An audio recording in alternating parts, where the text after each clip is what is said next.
What knee replacement implant do you recommend? A very common question asked by patient in my clinic. Currently, there are excellent implants available in the market. One of the commonest implant which I prefer and advise to the patient is a titanium implant with high flex poly. This is the implant, titanium implant with high flex poly.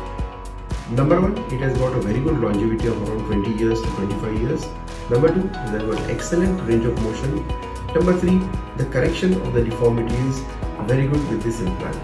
The other implant is Oxidium coated implant. This is the implant. It is black in color and is Oxidium, basically a zirconium implant. This implant has got a very long shelf life. It can last up to 30 years to 35 years. The other implants available are cobalt chrome implants.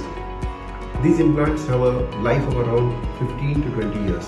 So I will advise for the younger patient Oxidium implant, and other patients I'll advise titanium with high flex poly. Thank you.